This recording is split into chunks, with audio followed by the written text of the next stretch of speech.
Page layout में themes की option है। थीम्स हमारे पास पहले से बने बनाए कुछ स्टाइल्स होते हैं जो आपको अवेलेबल होते हैं। स्टाइल्स का मजमुआ आपका थीम कहलाता है। स्टाइल्स में सिर्फ टेक्स्ट से रिलेटेड चीज़ें थी जो हमने अभी बात की है कि हमारे पास यहाँ पर डिफरेंट टेक्स्ट स्टाइल्स थे और उसकी वर्किंग थी।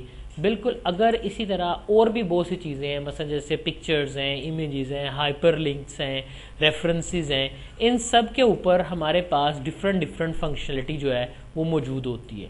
तो ये सारी ऑप्शन आपको पेज लेआउट के अंदर थीम में नज़र आती हैं। थीम बेसिकली 3 चीज़ों पर मुश्तमिल होता है। एक रंग, मैंने अभी आपको बोला था कलर फॉर्मेट, लेकिन यहाँ से करूँगा तो ऑब्जेक्ट्स पर भी अप्लाई होगा।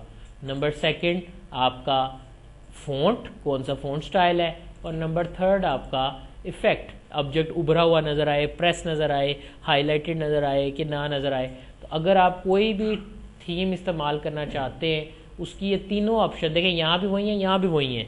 ये ऑफिस 2 है ना, तो यहाँ भी ऑफिस 2 होगा, ठीक है, और यहाँ भी आपके पास ऑफिस 2 होगा, ये ऑफिस, ठीक। तो आप यहाँ से कोई भी ऑप्शन सेलेक्ट करना चाहते हैं, तीनों उसकी इकट्ठी ऑप्शन अप्लाई करना चाहते हैं तो ये थीम पे क्लिक कर दें।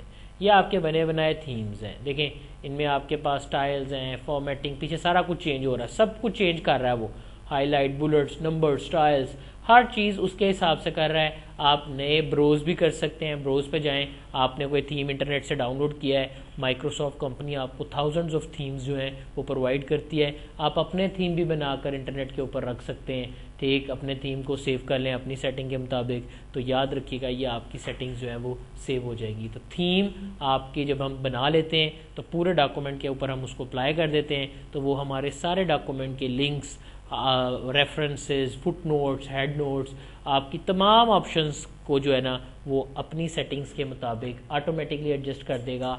ना आपको बताएगा ना आपसे पूछेगा, जैसे ही आपने अप्लाई किया वो हर चीज़ को चेंज कर देगा और आपके पास आपकी वो डिफ़ॉल्ट ऑप्शन जो थीम से रिलेटेड है वो अवेलेबल इम्प्लीमेंट हो जाए।